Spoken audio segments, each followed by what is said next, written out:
প্রয়াসে আপনাদের সকলকে স্বাগত। আজকে আপনারা শুনবেন এডগার অ্যালান পোয়ের রচিত দ্য ওভাল পোর্ট্রেট গল্পটি। এডগার অ্যালান পোয়ের জন্ম 1809 সালের 19শে জানুয়ারি মার্কিন যুক্তরাষ্ট্রের বোস্টন শহরে। ব্যক্তিজীবনে তিনি ছিলেন এক বহুমুখী প্রতিভাবান মানুষ। আমেরিকান তথা বিশ্ব সাহিত্যে তাকে গোয়েন্দা এবং সাইকোলজিক্যাল থ্রিলার গল্পের স্রষ্টা হিসেবেই সকলে চেনে। 1827 সালে মার্কিন সামরিক বাহিনীতে যোগদান করার পর ওই সালেই প্রথম একটি কবিতার বই ট্যামারলেন অ্যান্ড আদার পোয়েমস রচনার মাধ্যমে শুরু হয় তার সাহিত্য জীবনের জয়যাত্রা। তারপর একে একে তিনি লিখেছেন বিভিন্ন গোয়েন্দা, ভৌতিক গল্প, সাইকোলজিক্যাল থ্রিলার এবং উপন্যাস। বিশ্ব সাহিত্যে তিনি প্রথম ব্যক্তি যিনি গল্প লেখাকে নিজের প্রধান পেশা হিসেবে গ্রহণ করেছিলেন।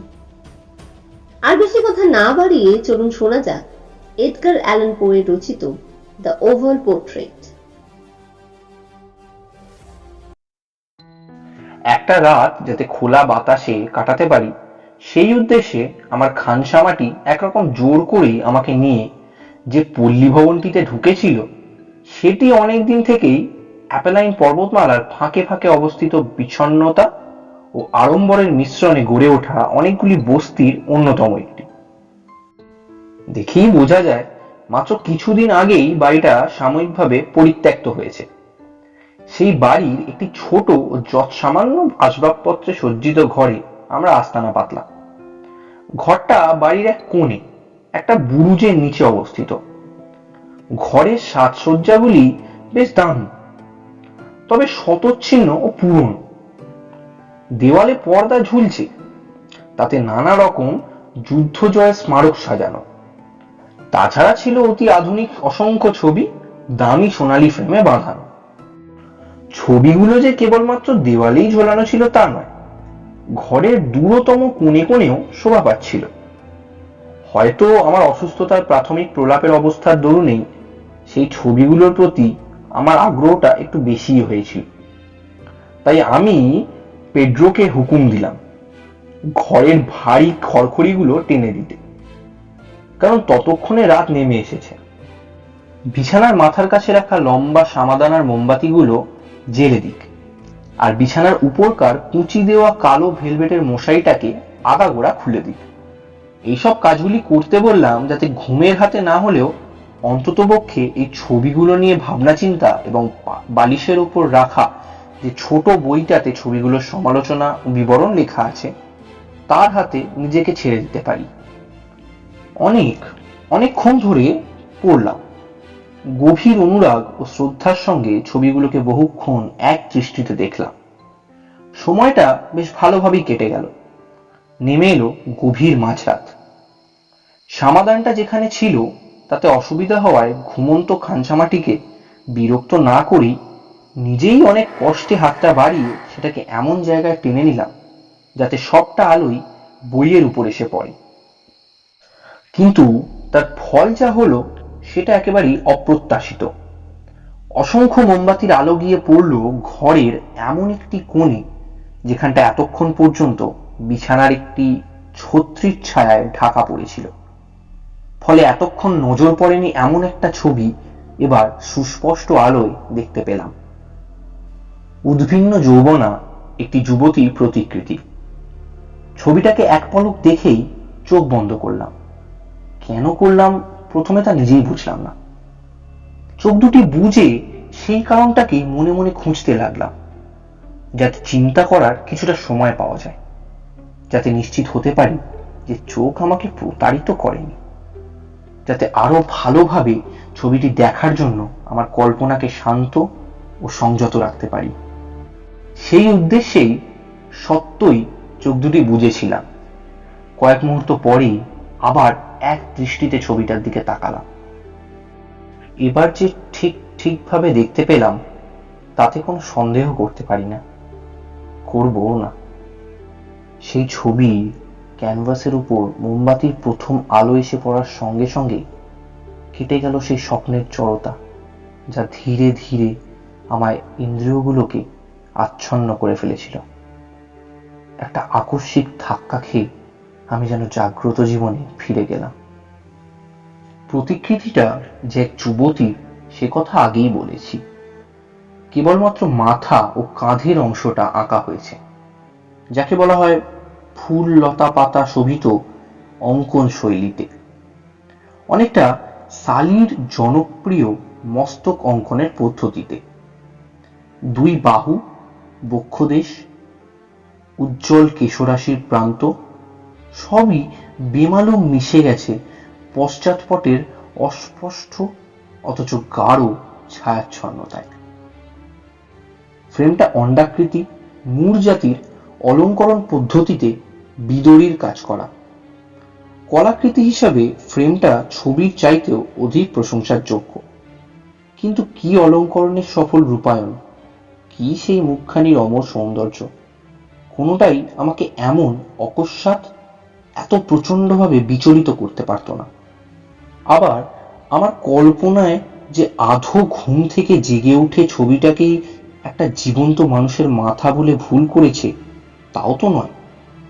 এইসব কথা ভাবতে ভাবতেই প্রায় 1 ঘন্টা কাটিয়ে দিলাম, কখনো বসে, কখনো অর্ধ শয়নে থেকে প্রতিকৃতির দিকে অপলক দৃষ্টিতে তাকিয়ে থেকে। অবশেষে প্রতিকৃতিটি দেখার পর এই ফলাফলের গোপন কারণটি ধরতে পেরে খুশি মনে আবার বিছানায় শুয়ে পড়লাম। ছবিটির আসল জাদু হলো তার পরিপূর্ণ জীবনময়তা। সেটাই আমাকে প্রথমে চমকে দিয়ে শেষ পর্যন্ত বিমূঢ়, পরাভূত ও আতঙ্কিত করে তুলেছিল। সশ্রদ্ধ ভীতির সঙ্গে সমাধানটিকে আবার যথাস্থানে রেখে দিলাম। আমার গভীর উত্তেজনার কারণটিকে এইভাবে চোখের আড়াল করে দিয়ে আমি মনোযোগ দিলাম এই সব ছবি ও তার ইতিহাস সম্বলিত বইখানাতে। অন্ডাকৃতি প্রতিকৃতিখানির সংখ্যাটা খুঁজে নিয়ে নিচেরই অস্পষ্ট ও বিচিত্র কথাগুলি পড়তে লাগলাম। সে ছিল এক অপরূপা সুন্দরী কুমারী, যতটা মনোরমা তার চাইতেও বেশি আনন্দময়ী। এক কুক্ষণে সে দেখেছিল, ভালোবেসেছিল এবং বিয়ে করেছিল এক চিত্রকরকে। চিত্রকর ছিল আবেগময়, পরিশ্রমী, গম্ভীর, আর ইতিমধ্যেই চিত্রশিল্পকেই গ্রহণ করেছিল বধূরূপে। আর যুবতী ছিল বিরল রূপময়ী এক কুমারী, যত না মনোরমা তারও অধিক আনন্দে পরিপূর্ণা।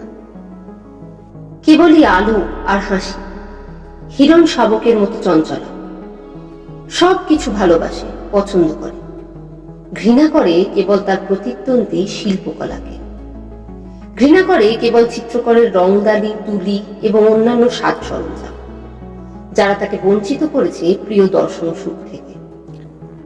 তাই চিত্রকর যেদিন তাকে জানালো নিজের মনোবাসনার কথা, জানালো যে সে তরুণী বধূটির প্রতিকৃতি আঁকতে চায়, সেদিন সে মর্মান্তিক আঘাত পেয়েছিল। তবু সে ছিল স্বভাবতই বিনীত ও বিশ্বস্ত। তাই সপ্তাহের পর সপ্তাহ শান্ত হয়ে বসেছে অন্ধকার বুরুজ ঘরে, যেখানে ম্লান ক্যানভাসের উপর আলো ঝরে পড়ে একমাত্র মাথার উপর থেকে। কিন্তু চিত্রকর তার কাজের গৌরবী মত্ত। সে কাজ চলে ঘন্টার পর ঘন্টা, দিনের পর দিন। সে ছিল আবেগ সর্বস্ব, অসংযত ও মেজাজি মানুষ। নিজের স্বপ্ন বিলাসেই ডুবে থাকত। ভুলেও চোখ মেলে দেখত না যে সেই নির্জন বুরুজের মধ্যে যে ভৌতিক আলোটুকু এসে পড়ত, তার ছোঁয়ায় নববধূর শরীর ও মন দুই শুকিয়ে যাচ্ছে। সেটা সকলের চোখেই ধরা পড়েছে, একমাত্র চিত্রকরের চোখ ছাড়া। তবু বধূটি কোন রকম অভিযোগ না করে হেসে হেসেই দিন কাটাতে লাগলো। কারণ সে দেখত তার বিখ্যাত চিত্রকর স্বামীটি তার নিজের কাজের মধ্যে পায় তীব্র আনন্দের খোরা। দিন রাত সে প্রাণপণ চেষ্টা করে চলেছে তারই প্রিয়তমাকে আনতে, অথচ সেই প্রিয়তমাটি দিনের পর দিন দুর্বল থেকে দুর্বলতর হয়ে পড়ছে। সত্যি কথা বলতে কি, যারাই প্রতিকৃতিখানা দেখে তারাই প্রশংসায় পঞ্চমুখ হয়ে ওঠে। বলে এই প্রতিকৃতিটি যেমন চিত্রকরের ক্ষমতাকে প্রমাণ করে, ঠিক তেমনই প্রমাণ করে প্রিয়তমার প্রতি তার গভীর ভালোবাসাকে। কিন্তু শেষ পর্যন্ত সব শ্রম যখন পরিণতির কাছাকাছি পৌঁছে গেল, তখন থেকে আর কাউকে সেই বুরুজে প্রবেশ করতে দেওয়া হতো না। কারণ কাজের নেশায় চিত্রকর তখন উন্মাদ হয়ে উঠেছে। ক্যানভাস থেকে সে কদাচিৎ চোখ তোলে, এমনকি স্ত্রীর মুখের দিকেও তাকায় না। এমনকি ক্যানভাসের উপর যে রঙের ছোপ সে লাগিয়েছে সেটাও যে ওই মেয়েটির কপল থেকে নেওয়া, তাও সে দেখতে চায় না। এইভাবে যখন অনেক সপ্তাহ কেটে গেল, কাজ শেষ হতে আর সামান্যই বাকি, শুধু মুখের ওপর একটি তুলির টান আর চোখের ওপর একটু রঙের ছোপ দিলেই হয়, তখন প্রদীপের শেষ শিখাটির মতো মেয়েটির মনের আগুন তপ করে জ্বলে উঠল। চিত্রকর তখনই তুলির টানটি দিল, রঙের ছোপটি লাগলো এবং মুহূর্তের জন্য স্বীয় শিল্পকর্মের দিকে তাকিয়ে মন্ত্রমুগ্ধের মতো দাঁড়িয়ে রইল। কিন্তু পর মুহূর্তেই সেইভাবে এক দৃষ্টিতে চেয়ে থাকা অবস্থাতেই তার শরীরটা থরথর করে কেঁপে উঠল, বিবর্ণ হয়ে গেল।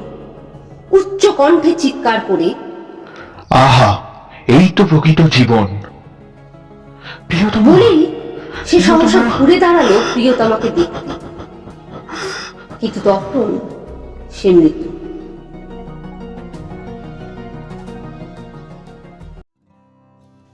এতক্ষণ আপনারা শুনলেন এডগার অ্যালান পোয়ের লেখা দ্য ওভাল পোর্ট্রেট। গল্প পাঠে দেবাশিস চক্রবর্তী এবং অন্যান্য চরিত্রে শর্মিষ্ঠা চক্রবর্তী ও অরিত্র চৌধুরী। পোস্টার ডিজাইনিং এবং সম্পাদনায় অরিত্র চৌধুরী। প্রয়াসের এই উপস্থাপনা যদি আপনাদের ভালো লেগে থাকে তবে আমাদের এই ভিডিওটিকে অবশ্যই লাইক করবেন, শেয়ার করবেন এবং আমাদের চ্যানেলটিকে সাবস্ক্রাইব করবেন। নিয়মিত আপডেট পেতে বেল আইকনটি ক্লিক করতে ভুলবেন না। আর আপনাদের মন্তব্য আমাদের কমেন্ট করে জানাবেন। আমাদের অফিসিয়াল ফেসবুক পেজ facebook.com/বাংলাপ্রয়াসেও আপনারা আমাদের গল্পের সম্বন্ধে আগে থেকে জানতে পারবেন বা আমাদের সাথে যোগাযোগ করতে পারবেন। ভালো থাকুন, সুস্থ থাকুন, শুনতে থাকুন প্রয়াস।